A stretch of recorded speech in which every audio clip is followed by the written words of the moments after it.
having a will, I say, is part of a jigsaw puzzle, and the biggest piece being the will itself. But it's very important you piece together all the other pieces to make the whole picture very clear, or to sort of make the situation better.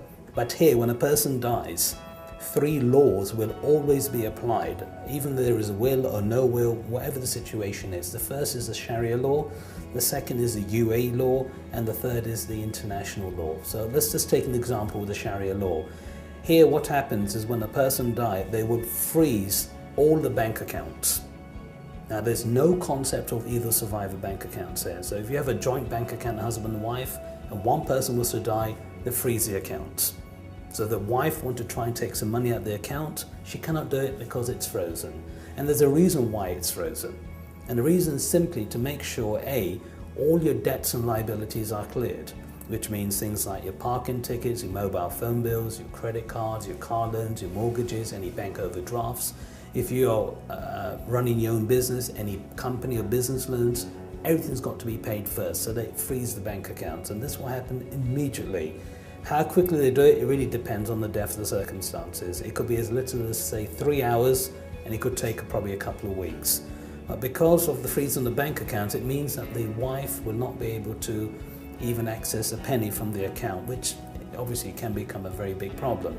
Let me explain. It's very important, everyone needs to understand this, that the Sharia law is applicable to Muslims and to people who don't have a will. So if you have a non-Muslim expat having a will drafted, the authorities here will accept it, but your bank accounts will still be frozen because it's frozen first. It's not a situation where the person died, the husband died, the wife is in the court the same day with the will. No, of course not. I mean, from my experience, when the husband died, the first thing the wife needs to do is to arrange for the funeral arrangements.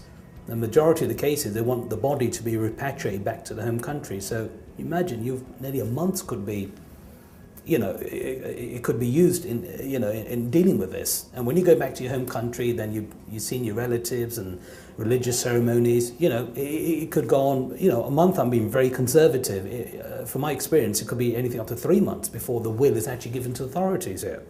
So in those 3 months, yes, the bank accounts will be frozen, the visas will be cancelled, and your home embassy is going to be informed of your death. That's why, number one, to all my clients, I always recommend them keeping life insurance, because life insurance is usually paid out within 30 days of the death of the person. So imagine the husband dies, at least you know there's a lump sum, hopefully tax-free, going to the wife. So the wife will be able to use the monies at least to pay for the whatever expenses. Because like I said, they freeze the bank accounts to clear your debts and liabilities. Now you don't want to be in a situation that there are so many debts and liabilities and the wife wouldn't know where to begin, where to start. So having some cash coming in will help her. So life insurance is something I recommend straight away. Number two, I always recommend to try and keep an emergency offshore bank account. Because having an offshore bank account, it means that at least you can keep money there for a rainy day.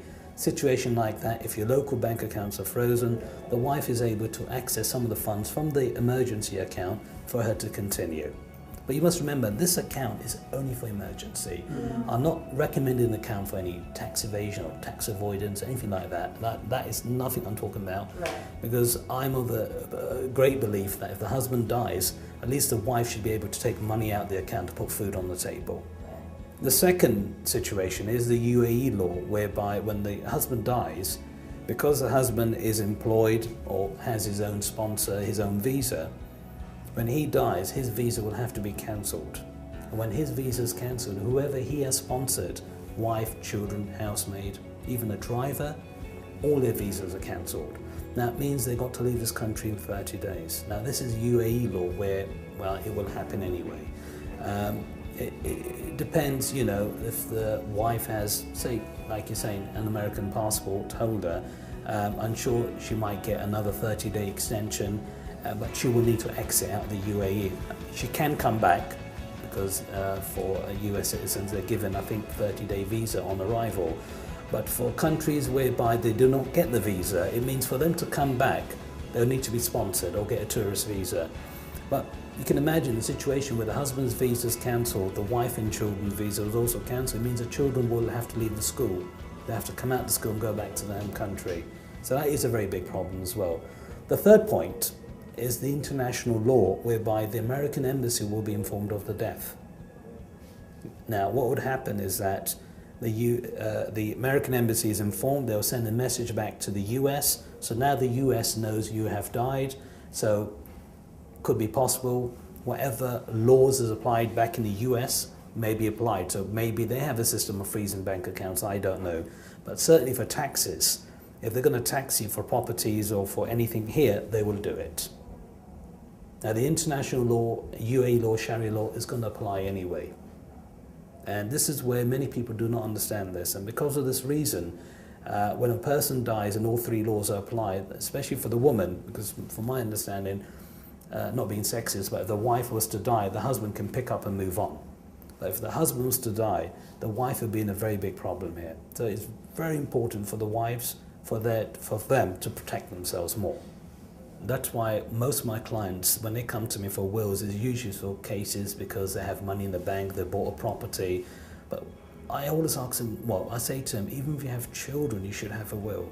Because, you know, you are in the day, in the UAE, you know, we are all expats here. Some might have a British passport, some will have an American passport, some might have a Canadian passport, a South African, whatever it is. We are still all expats living here. If we were to die, our next of kin, or in terms of who we wish to be the guardians, will be our respective siblings. Now, maybe they may require a visa to come into this country, we do not know. That's why it's very important you have guardians. Now, guardians, I'd say you have two types. There's one called interim, one is permanent. So interim is somebody living in the UAE, so they can get to the scene quickly, looking after the child, the children, given enough time for the permanent guardian to come here.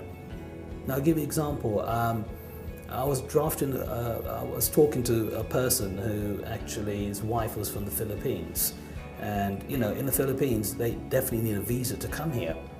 So we worked out that if the husband was to die, and he wanted the wife's family to become the guardians, it would have taken them nearly a month to get here. Not because of the visas, but they had to borrow money just to get the ticket money to get here. So you've got to take all of this into account.